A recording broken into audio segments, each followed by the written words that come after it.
जय हिंद दोस्तों, आप सभी का हमारे YouTube चैनल में स्वागत है। आज इस वीडियो में हम लोग पढ़ेंगे क्लास 10th के फिजिक्स के तीसरे चैप्टर विद्युत के बारे में, जिसमें आज का हमारा टॉपिक है ओम का नियम। इससे पहले हमने विद्युत धारा के बारे में पढ़ लिया है, विद्युत परिपथ क्या है और विद्युत विभव क्या है, विभवांतर क्या है, इन सब के बारे में हमने पिछली वीडियो में पढ़ लिया है। आज हम पढ़ेंगे इस वीडियो में ओम के नियम के बारे में। तो जो ओम थे, ओम ने क्या किया था? ओम एक जर्मन के वैज्ञानिक थे, जर्मनी के क्या थे? एक वैज्ञानिक थे, जिन्होंने विद्युत धारा I और विभवांतर V के बीच में एक रिलेशन क्या किया, एक संबंध की खोज की। इसी खोज को क्या कहते हैं? हम ओम का नियम कहते हैं। तो ओम का नियम क्या है कि स्थिर ताप पर, इन्होंने जो नियम दिया था वो क्या है कि स्थिर ताप पर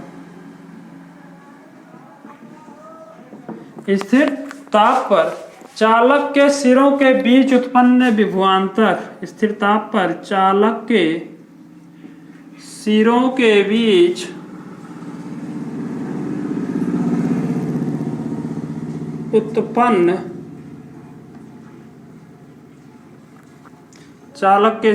बीच उत्पन्न विभवांतर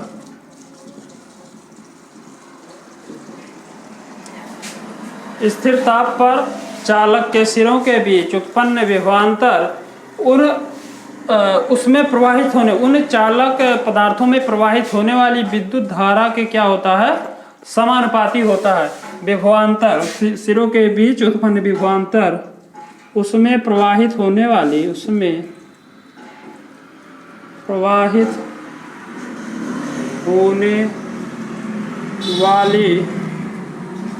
विद्युत धारा के समानुपाती होता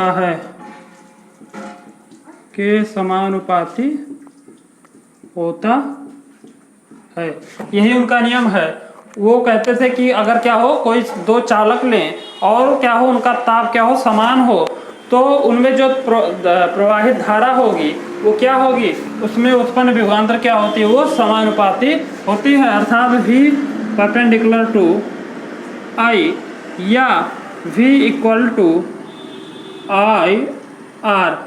अब I R, ये R जहाँ पे क्या है, जहाँ पे where R equal to constant,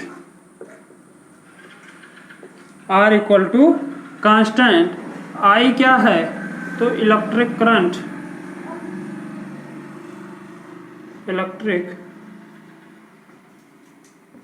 current है। जहाँ पे I क्या हमारा विद्युत धारा है, R क्या हमारा कांस्टेंट है और V क्या है? सिरों के बीच उत्पन्न विभवांतर है। यही हमारा क्या हो गया? ओम का नियम हो गया। या इसको हम यहाँ से अगर हम R का मान ज्ञात करें तो यहाँ से हमें R का मान मिल जाएगा V/I।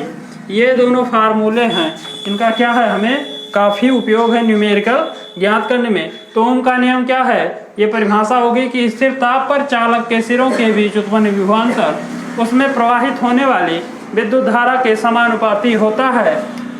अब ये एक लाइन अगर और लिखना चाहे तो आप लिखेंगे कि माना चालक में प्रवाहित होने वाली धारा I है, क्या लिखेंगे? माना चालक में प्रवाहित होने वाली धारा I तथा उन दोनों चालक के सिरों के बीच उत्पन्न विभवांतर V है, तब ओम के नियम से V परपेंडिकुलर टू I या V इक्वल टू IR, जहाँ पे R क्या है? कांस्टेंट है, जिसको हम क्या कहते हैं? चालक का प्रतिरोध। जो क्या है? R क्या है? ये है चालक का प्रतिरोध, मतलब जिसमें धारा प्रवाहित हो रही है उस पदार्थ का क्या है? प्रतिरोध, चालक का प्रतिरोध।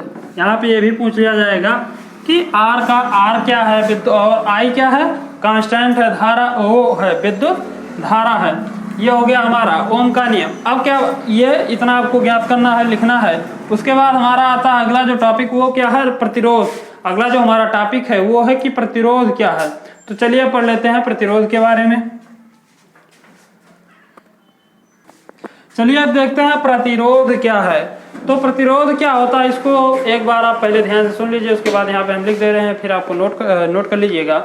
तो प्रतिरोध क्या होता है कि किसी भी चालक पदार्थ का वह गुण, किसी भी चालक पदार्थ का वह गुण जो उसमें प्रवाहित होने वाली विद्युत धारा का विरोध करता है प्रतिरोध कहलाता है। परिभाषा ध्यान से एक बार फिर से सुनिए। किसी भी चालक का वह गुण, किसी भी चालक का वह गुण जो उसमें प्रवाहित होने वाली विद्युत धारा का विरोध करता है प्रतिरोध कहलाता है। इसको हम R से डिनोट करते हैं और इसका जो मात्रक है वो ओम है, जिसका प्रतीक क्या है, ओमेगा है। चलिए अब यहाँ पे हम नोट कर रहे हैं, इसको आप लिख लीजिएगा कि किसी भी पदार्थ का वह गुण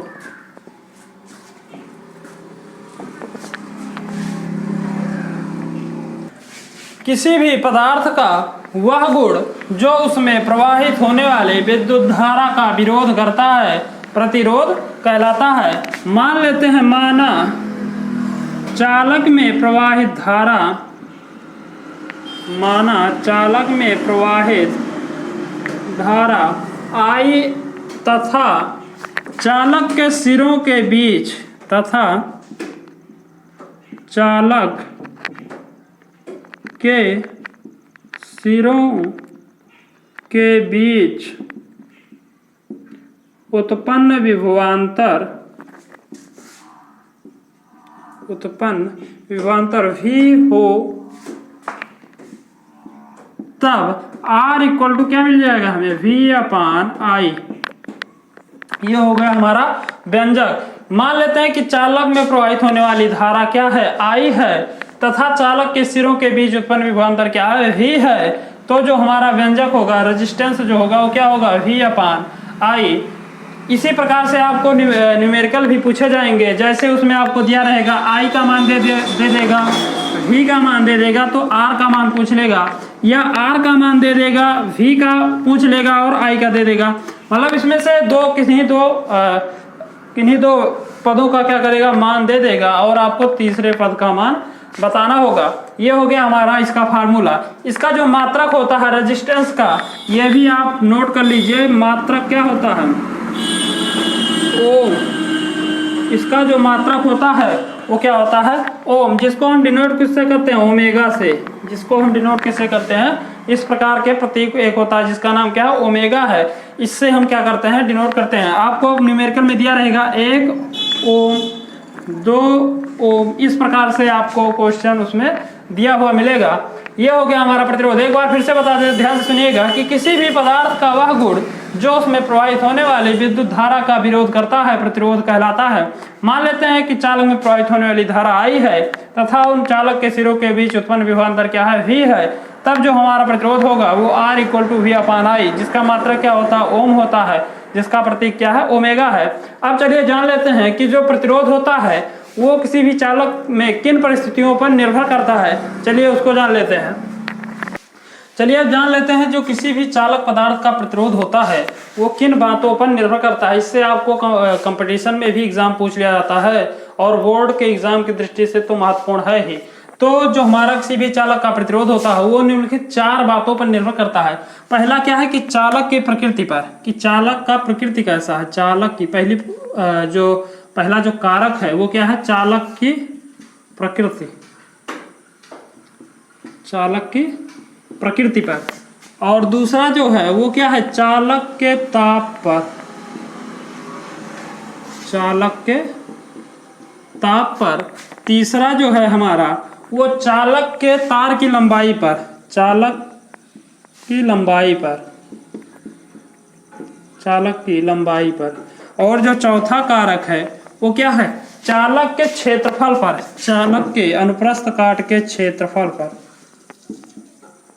चालक के अनुप्रस्थ काट के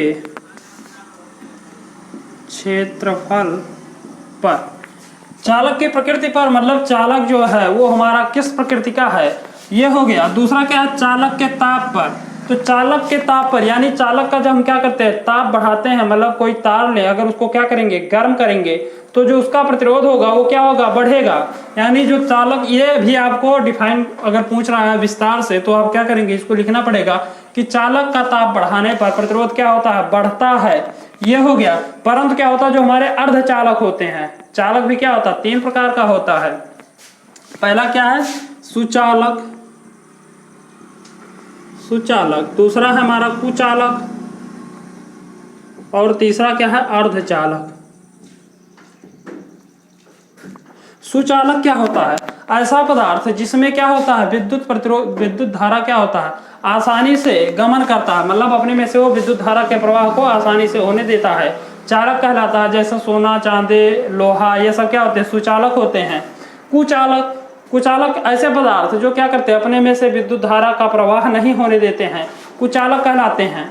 जैसे लकड़ी हो गया, कोई और प्लास्टिक हो गया, ये सब क्या है, हमारे कुचालक हैं। और अर्धचालक, अर्धचालक क्या होते हैं, ऐसे कुचालक, ऐसे कुचालक जो विशेष परिस्थितियों में, जो विशेष परिस्थितियों में अपने में से क्या करते हैं, विद्युत धारा के प्रवाह, विद्युत धारा को प्रवाहित होने देते हैं, अर्धचालक कहलाते हैं। यानी जब इसको क्या किया जाए, बहुत ज़्यादा अगर हम अर्धचालकों, जैसे हमारा जो सिलिकॉन हो गया, जर्मेनियम हो गया, ये सब क्या होते हैं, हमारे अर्धचालक होते हैं। तो ये हो गया हमारा चालक के ताप पर, यानी जो चालक का अगर हम ताप बढ़ाएंगे तो उसका प्रतिरोध घटेगा, लेकिन जो हमारा अर्धचालक होता है, इसका अगर हम टेम्परेचर बढ़ाएंगे तो ये क्या होगा, इसमें जो चालक होगी वो चालक का गुण क्या होगा, बढ़ेगा, यानी उसका प्रतिरोध क्या होगा, घट जाएगा। अर्धचालकों में ताप बढ़ाने पर प्रतिरोध घटता है, जबकि चालकों में ताप बढ़ाने पर प्रतिरोध बढ़ जाता है। तीसरा क्या है, हमारा तार की लंबाई पर, यानी जो हमारा वायर होगा जिसमें हम क्या करते हैं, विद्युत धारा को प्रवाहित करते हैं, इसकी लंबाई पर भी उसका प्रतिरोध निर्भर करता है। जो तार जितना ज़्यादा लंबा होगा उसका प्रतिरोध क्या होगा, उतना ही ज़्यादा होता है। ये हो गया। अगला क्या हमारा पांचवा, चालक के अनुप्रस्थ काट के क्षेत्रफल पर।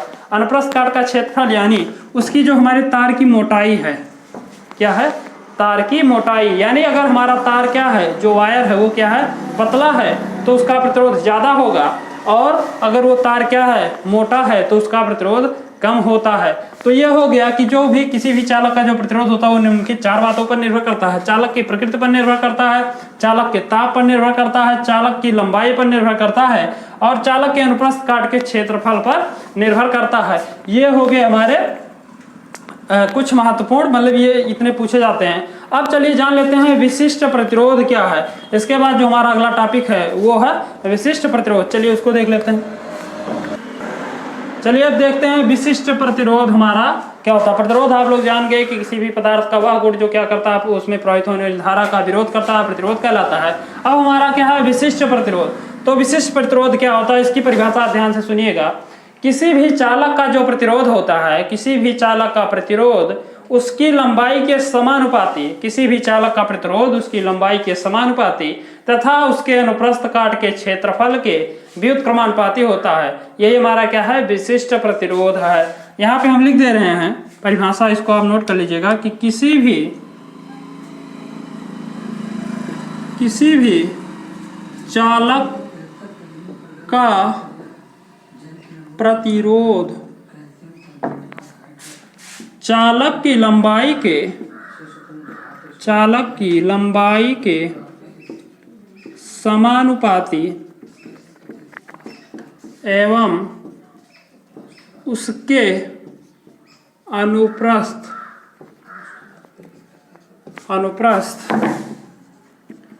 काट के क्षेत्रफल के व्युत्क्रमानुपाती होता है। व्युत्क्रमानुपाती होता है, विशिष्ट प्रतिरोध कहलाता है। विशिष्ट प्रतिरोध कहलाता है। किसी भी चालक का जो प्रतिरोध होता है वो क्या होता है, उस चालक की लंबाई के समानुपाती होता है।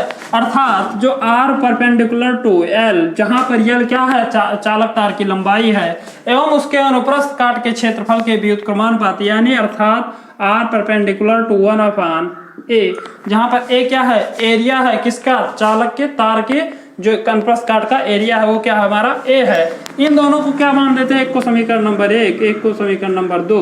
अब क्या करेंगे, समीकरण नंबर 1 और 2 से हमें मिलेगा क्या, समीकरण 1 और 2 से देखेंगे तो यहाँ से हमें मिलेगा R perpendicular to 1 upon L upon A, R perpendicular to 1 L upon A, जहाँ पर यल क्या है, लंबाई है, और ए क्या है, क्षेत्रफल है। या इसको एक स्टेप और ले जाएंगे तो यहाँ से मिल जाएगा R equal to rho into L upon A. ये हमारा क्या है, विशिष्ट प्रतिरोध का फार्मूला है। R equal to rho into L upon A, जहाँ पर होयर लिखेंगे, होयर यल क्या है, चालक तार की लंबाई, चालक तार की लंबाई। ए क्या है, ए है अनुप्रस्थ काट, चालक के अनुप्रस्थ काट का क्षेत्रफल। इसको आपको लिखना अनिवार्य है, चालक के अनुप्रस्थ काट का क्षेत्रफल। ए हो गया अनुप्रस्थ काट का क्षेत्रफल। और रो क्या है, इसको यहाँ पे हम यहाँ पे लिख रहे हैं, रो जो है वो क्या है, विशिष्ट प्रतिरोध। क्या है, विशिष्ट प्रतिरोध। यानी जो हमारा ये व्यंजक मिलता है, इसके प्रत्येक पार्ट को जानना परम आवश्यक होता है कि आर क्या है, तो आर सब लोग जानते हैं रेजिस्टेंस है, रो क्या है, विशिष्ट प्रतिरोध है, यल क्या है, चालक तार की लंबाई है, और ए क्या है, चालक तार के अनुप्रस्थ काट का क्षेत्रफल है। विशिष्ट प्रतिरोध की परिभाषा क्या होगी कि किसी भी चालक का प्रतिरोध चालक की लंबाई के समानुपाती एवं उसके अनुप्रस्थ काट के क्षेत्रफल के व्युत्क्रमानुपाती होता है, विशिष्ट प्रतिरोध कहलाता है। R perpendicular to L upon R perpendicular to L समीकरण नंबर 1 हो जाएगा, और R perpendicular to 1 upon A equation number 2। दोनों इक्वेशन से हमें क्या मिलेगा, R perpendicular to L upon A, जहाँ या R equal to rho into L upon A, जहाँ पे रो क्या है, हमारा विशिष्ट प्रतिरोध है, यह चालक तार की लंबाई है, और ए क्या है, अनुप्रस्थ काट का क्षेत्रफल है चालक तार की। ये हमारा हो गया इसका बीजीय व्यंजक। अब बात आता है हमारा इसका मात्रक क्या है, तो इसका जो मात्रक होता है वो क्या होता है, ओम मीटर। क्या होता है, ओम मीटर, या इसको हम इस प्रकार से भी डिनोट करते हैं। ये इसका हो गया मात्रक। और एक बात आप नोट के रूप में इसको आप लिख लीजिए या याद कर लीजिए कि जिस भी पदार्थ का विशिष्ट प्रतिरोध सबसे ज्यादा होगा, सबसे क्या होगा, कम होगा, सबसे कम जिस भी पदार्थ का क्या होता है, विशिष्ट प्रतिरोध सबसे कम होता है, उसका जो प्रतिरोध होता है वो सबसे अच्छा क्या होता है, विद्युत का सुचालक होता है। और इसमें जो हमारा सबसे अच्छा विद्युत का सुचालक है वो होता है आपका चांदी। वो होता है क्या, आपका चांदी, क्योंकि इसका जो विद्युत प्रतिरोध है, विशिष्ट प्रतिरोध है, ये क्या होता है, सबसे कम होता है। ये क्या होता है, सबसे इसका कम होता है। तो एक नंबर में ये भी पूछ लिया जाता है कि सबसे अच्छी सुचालक धातु कौन सी है, तो वो हमारी है चांदी। अब ये हो गया हमारा विशिष्ट प्रतिरोध। अब चलिए देखते हैं अगला टॉपिक। चलिए अब देख लेते हैं हम धारा नियंत्रक क्या है। अगला जो हमारा टॉपिक है वो क्या है, धारा नियंत्रक। तो धारा नियंत्रक क्या होता है, कोई भी युक्ति यानी कोई भी यंत्र है तो उसमें क्या करता है, प्रतिरोधों को अलग अलग डिस्ट्रीब्यूट करने के लिए, मतलब अलग अलग परिवर्तित करने के लिए जो यंत्र प्रयोग में, जो युक्ति प्रयोग में लाई जाती है वही क्या कहलाता है, हमारा धारा नियंत्रक। इसको आप लोग याद कर लीजिए कि परिपथ में प्रतिरोध को लिख लेते हैं यहाँ पे, परिपथ में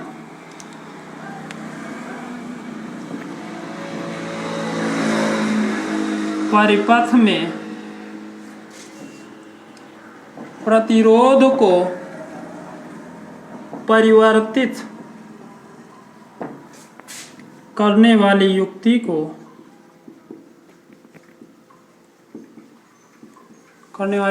को धारा नियंत्रक कहते हैं। धारा नियंत्रक कहते हैं। धारा नियंत्रक क्या होता है कि जो भी परिपथ, कोई भी आपको सर्किट दिया गया है तो उसमें प्रतिरोध को अलग अलग स्थानों पर अलग अलग प्रतिरोध लगाया जाता है। तो यही जो हमारी युक्ति है, यंत्र है, वही क्या कहलाता है, हमारा धारा नियंत्रक कहलाता है। उम्मीद है आपको वीडियो अच्छे समझ में आया होगा। यदि आपको वीडियो समझ में आता है तो वीडियो को लाइक कीजिए, ज़्यादा से ज़्यादा अपने दोस्तों को शेयर कीजिए और चैनल को सब्सक्राइब करना तो आपके लिए बहुत ही ज़रूरी है। इसी प्रकार से आपको और भी अच्छे अच्छे टॉपिक बताए जाएंगे। मिलते हैं अगले वीडियो में, तब तक के लिए धन्यवाद।